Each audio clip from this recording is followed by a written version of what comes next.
Ladies and gentlemen, the gentlemen, ultimate that one skill is not sentence seems coding, not harmless, marketing, even not selling, reasonable, it's but mastering when it's yourself. used in the wrong When you master context, your it's a mind, your weapon, a emotions, and shield, your a trap. decisions, And if everything you've ever changes. heard it Your after career expressing a real changes. concern, Your especially in a relationships change. relationship, Your health chances are changes. you The weren't world is filled overreacting. with people You looking were outward reacting for to something answers. real, The something successful, that didn't they sit look right, inward first. something that your gut Mastering flagged yourself is before your not about brain could even controlling process everything. it. It's And about instead of taking being met ownership. with clarity, Ownership of your honesty, fears, or ownership of even an your open energy, ownership conversation, of your you were potential. made to feel Most people crazy, react to life. too Winners emotional, create too life. intense, They too set the tone, suspicious. raise the That's not standard, love. and refuse to That's not negotiate with their old communication. That's limitations. gaslighting. You are not Because here when to be someone average. cheats or You even are here to flirts with the lead line of yourself. betrayal, And the when you last thing they do, want is for everything you to becomes pay possible. attention. They need you distracted, confused, doubting yourself. And what better way to do that than to label your very natural reaction as too much? It makes you second, guess your instinct. It turns your gut feeling into guilt. It flips the script suddenly. You're not the one who was hurt. You're the one who made a scene. And that, right there, is how people get stuck in toxic dynamics with partners who betray them not once, but repeatedly. Not because they don't see the signs, but because every time they speak up, they're told the signs aren't real. Let's be honest. Cheaters aren't usually careless. They don't walk around announcing what they're doing. They cover their tracks, they charm, they perform, but the cracks still show. Maybe it's the way they suddenly become overprotective of their phone. Maybe it's the sudden shift in attention one moment, they're all in, the next, they're cold and distant. Maybe it's the new friend they swear you don't need to worry about. And when you finally muster the courage to ask about it, you're told you're being dramatic, you're overreacting. Don't be insecure. I can't live like I'm in a courtroom all the time. They'll throw every phrase at you to turn the spotlight off of them and onto your reaction. But ask yourself this: when has a secure, honest, faithful partner ever made you feel ashamed for being open about your feelings? When has someone who had nothing to hide responded to your vulnerability with dismissal instead of empathy? People who care about you don't make you feel small for speaking up. They lean in, they clarify. They reassure not just with words, but with consistent, respectful behavior. But when someone's cheating or playing close to it, your questions become their enemy, and instead of giving you answers, they'll give you shame. So the moment they say you're overreacting, what they're really saying is, stop looking, you're getting too close. And the moment you back off, they win. They get to keep their comfort while you lose your clarity. The game continues, but you're now playing blindfolded, always questioning yourself instead of questioning them. It sounds innocent, doesn't it? Simple, clear, but it's often the most strategically chosen phrase used to silence your intuition. It's the perfect cover a relationship that's not officially romantic, but secretly filled with blurred boundaries, subtle flirting, and emotional energy that should be reserved for you. When someone says, "We're just friends," but everything about their behavior screams otherwise, you have to stop listening to their words and start watching their patterns. Because that sentence, it's not always about honesty. Many times it's a deflection, a distraction, a way of dismissing your concerns before you get too close to the truth. Watch for how they say it, the tone, the urgency, the defensiveness, the way their body tenses when you bring up that one person they seem a little too close to. They respond with "We're just friends," but their energy says something else. Their phone suddenly flips face down when they get a message. They light up when that person calls. You notice the secretive smiles, the inside jokes, the emotional investment. And yet when you speak up, you're made to feel jealous or insecure, like the problem is yours, not their behavior. That's not transparency. That's manipulation wrapped in a smile. Here's what most people don't want to admit. Emotional cheating is real. And often it starts under the label of just friends. That's where they test the waters, where they explore emotional intimacy outside the relationship without the guilt of labeling it cheating. But what else do you call it when someone gives their best energy, their secrets, their emotional vulnerability, and their time to someone other than you? What do you call it when someone chooses to talk to another person about their life, their goals, their problems, and slowly you become the afterthought, a friendship, that needs to be hidden, protected, or defended constantly isn't a friendship. It's a distraction they're not ready to admit. It's a lifeboat they keep nearby just in case this relationship doesn't work out. It's a plan B that's being nurtured in silence while you're expected to stay loyal, respectful, and blind. And the more you question it, the more they'll double down on their performance, saying things like, "I would never do that," or "Why don't you trust me?" But trust isn't built on charming denials. It's built on transparency, boundaries, and respect. You don't get to be the partner while someone else gets the emotional spotlight. You don't get to fight for your place while someone else gets all the intimacy disguised as friendship. Real love doesn't make you feel like you're competing with someone who shouldn't even be in the arena. So if your gut is telling you something's off, it probably is. If someone says, "We're just friends," but their actions tell you otherwise, believe the actions. Because when someone protects another relationship more than they protect your peace of mind, that's not love. That's betrayal with a polite smile. At first, it might sound vulnerable, honest, even romantic in a twisted way. Like they're a victim of their own emotions, someone caught in a storm they didn't choose. But when this phrase is used to justify shady behavior, flirtation with someone else, or emotional betrayal, it's not vulnerability, it's avoidance.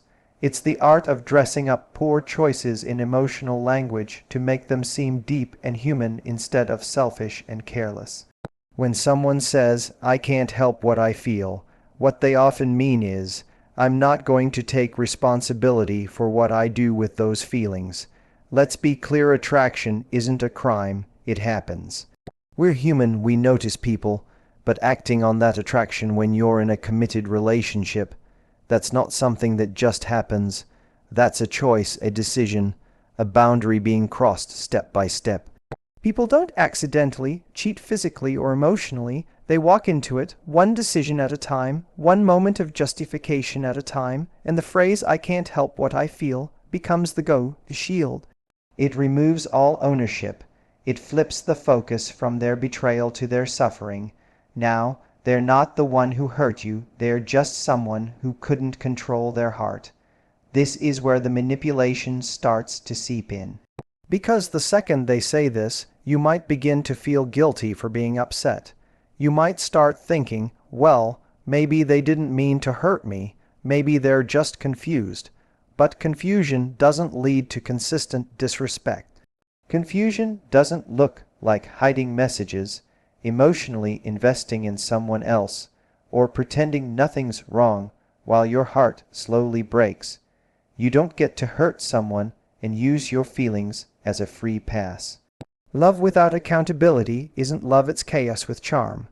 When someone chooses to explore another connection while they're still tied to you, and then turns around and says, "I can't help what I feel," they're not being deep, they're being entitled. They're putting their emotional cravings above your emotional safety, above the commitment you both agreed on, above the hard conversations and honest choices that define real relationships. And they'll expect you to understand, to stay, to be patient while they sort out their mess and leave you holding the pieces. Think about this. If feelings were all that mattered, there would be no such thing as loyalty. No self-control, no lines that protect love from falling apart. The truth is, you can feel something for someone else and still choose not to act on it. You can have a moment of attraction and still protect your relationship. But when someone uses that attraction as a reason to betray, then stands there acting helpless, what they're really saying is, "My desires matter more than your pain." That's not a partner. That's someone who wants all the benefits of love with none of the responsibility. Words are powerful, but in the wrong hands, they become tools of manipulation.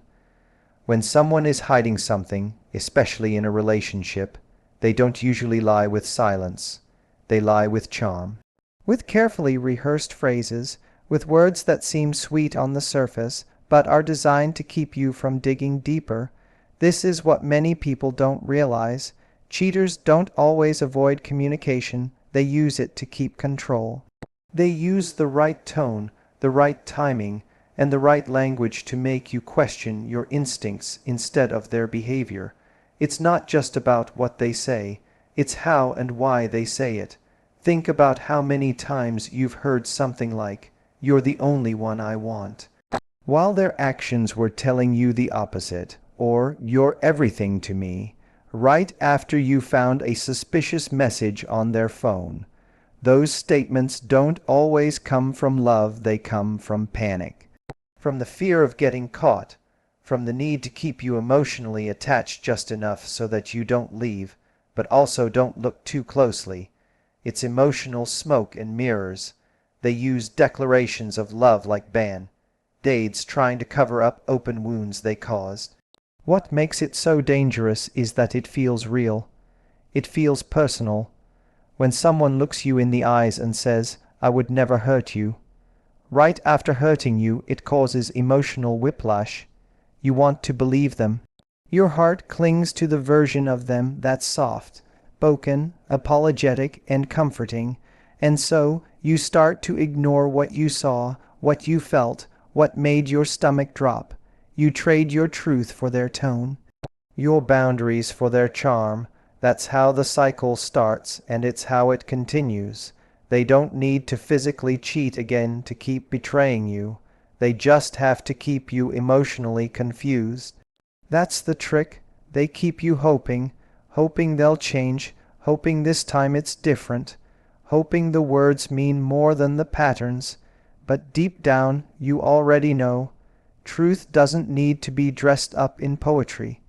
Honesty doesn't need to be sold to you like a product. Real love doesn't come with disclaimers, damage control, and manipulation dressed up as affection. You have to start asking yourself, why do their words always sound perfect after they've crossed a line? Why do they suddenly become affectionate when you're pulling away? Why do they start communicating better only when you're about to leave? That's not growth, that's fear of losing their safety net. That's their comfort zone being threatened, not their conscience waking up. The problem is never that you didn't hear the right words, it's that you heard them at the wrong time, from the wrong person, after the damage had already been done. And still you stayed, because the words felt like glue. Because they sounded like love, but words that come without changed behavior aren't promises, they're traps. They keep you stuck.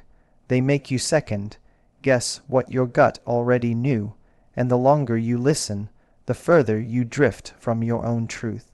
Miss US, it pulls you in with the warmth of connection, but underneath, there's something missing, something critical, something silent, and that silence screams when things get difficult.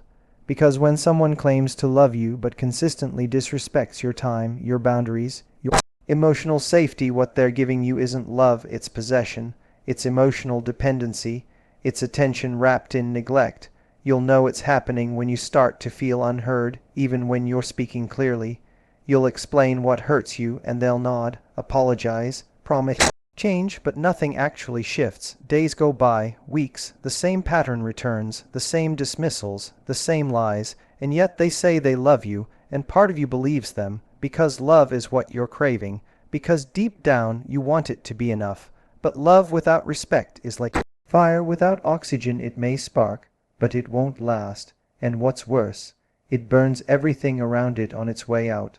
Respect is not just about being polite or showing kindness on the surface. It's about consistency, accountability, protection. It's when someone thinks of your heart before they make choices, when they don't just love you when it's convenient or easy, but when it requires sacrifice, honesty, and discipline. Someone who respects you doesn't keep putting you in positions that make you feel small. They don't leave your messages unread while chatting with someone else. They don't turn your concerns into arguments or your boundaries into burdens. They don't make you feel like you're asking for too much when all you're really asking for is the bare minimum of loyalty. What makes this illusion so dangerous is that love on its own is emotional. It's chemistry. It's connection. But respect, that's about character. And character can't be faked for long. That's why you'll often see people act one way in the beginning and another once they feel secure, once they know you're invested, once they know you're forgiving, That's when they test your limits. That's when you realize that I love you can be said by someone who also lies to your face, who talks to someone behind your back, who says you're everything, but treats you like your option. It's easy to fall for the version of love we see in movies: passionate, intense, full of high highs and lows, but real love isn't found in chaos. It's found in consistency, and consistency only exists when respect is the foundation. Without it, you'll keep explaining yourself to someone who has no intention of understanding you. You'll keep forgiving things that should never have been done in first place. You'll keep shrinking to make room for their selfishness, calling it compromise, calling it love, but all it does is slowly break you apart while you pretend you're okay. When someone says it didn't mean anything, it's supposed to be comforting, but more often, it's a slap in the face disguised as softness, because what they're really telling you is that they betrayed your trust, but you shouldn't feel hurt. They're saying your pain is overreactive because the betrayal to them was meaningless. But how does something meaningless cause so much destruction? How does something that supposedly meant nothing leave you questioning everything? This sentence isn't meant to bring you peace, it's meant to minimize your experience, to push your pain aside, to rewrite the story in a way that makes them look less guilty, while you are left feeling dramatic for bleeding from wounds they caused. Let's pause for a second and ask a hard question. If it didn't mean anything, why did they do it? Why was that message sent? Why were they in that room? Why did they flirt, lie, hide? We don't trip and fall into betrayal. These are choices, intentional, repeated, and carefully concealed. So the phrase "it didn't mean anything" doesn't actually reduce the damage, it just reduces their accountability. It's emotional gaslighting wrapped in a bow, and it works. Because when someone we love tells us it wasn't serious, we want to believe it. We want to believe that what happened doesn't define us or the relationship or the years we invested. But that desire to believe becomes dangerous when it keeps us stuck in a cycle of forgiveness without change, love without honesty, and connection without security. The real sting of that phrase is what it implies about you, that your heartbreak is somehow an overreaction to a non-event, that your gut-wrenching pain is excessive because it didn't mean anything. But here's the truth: if it truly meant nothing, they would have never risked everything. They wouldn't have lied. They wouldn't have covered it up. They wouldn't have waited until you found out. Actions that threaten love are rarely done out of nothing. They're done out of a need, a desire, an impulse, a crack in character that they don't want to admit to. And yet, instead of owning it, they try to reduce the impact with soft words. Selective memory. You remember the moment you found out, the timeline, the feeling in your chest, the silence that followed. But they remember the excuse, the out, the phrase that lets them sleep at night while you stare at the ceiling wondering if you were ever enough. It didn't mean anything becomes the rug under which they sweep your trust, your tears, your trembling voice. It becomes the shield they hide behind when you ask why. It becomes the curtain that blocks them from seeing your hurt in its full depth. And the longer you stay, the more you begin to doubt your right to feel hurt. You start minimizing your pain the way they minimized their betrayal. You start thinking maybe it wasn't that serious, maybe you're too sensitive, maybe you're just scared. But deep down, there's a part of you that knows love that hurts and leaves you questioning your worth isn't love at all. It's control dressed as comfort. And the words that were meant to heal you actually do more damage than the betrayal itself.